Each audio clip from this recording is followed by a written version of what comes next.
In today's video, I'm going to teach you how to enable Microsoft Authenticator in your Azure tenant. We'll do this directly from the Azure portal using Microsoft Entra ID, formerly known as Azure Active Directory. Start by signing in to the Azure portal and opening Microsoft Entra ID. From there, head to Security, then choose Authentication Methods, and open Policies. You'll see a list of methods your organization can use. Select Microsoft Authenticator to configure it. First, switch Enable to Yes. This turns on the method at the tenant level so users can register and use it. Next, choose your target. You can apply it to all users, but it's often smart to begin with a specific pilot group so you can validate the experience and catch any edge cases before rolling it out broadly. Once you're confident, you can expand the scope to everyone. Now configure the authentication modes. You can allow push notifications, which are the standard approval prompts for multi-factor authentication. Passwordless phone sign-in, which lets users sign in without a password by approving a prompt in the Authenticator app, or any, which enables both.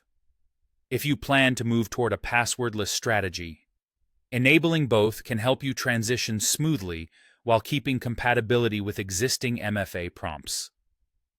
For stronger protection and a better user experience, turn on the optional safeguards.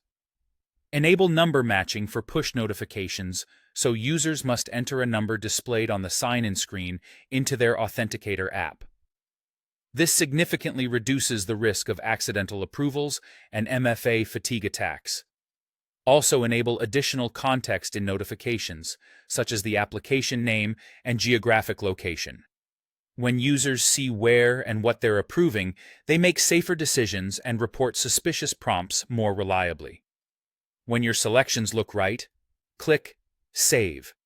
Changes may take a few minutes to propagate across your tenant. Communicate to your users that they'll need the Microsoft Authenticator app installed on their mobile device and that they should complete registration when prompted during sign-in. If you've enabled passwordless phone sign-in, they'll also need to finish setup inside the app to enable passwordless approvals on that device. As a best practice, monitor sign-in logs and the authentication methods activity in Entra to confirm registrations are succeeding and to spot any blocked attempts. If you need stricter enforcement or staged rollout by scenario, you can pair this configuration with your existing multi-factor authentication or conditional access policies. That's it. Your tenant is now ready to use Microsoft Authenticator with the modes and protections you selected.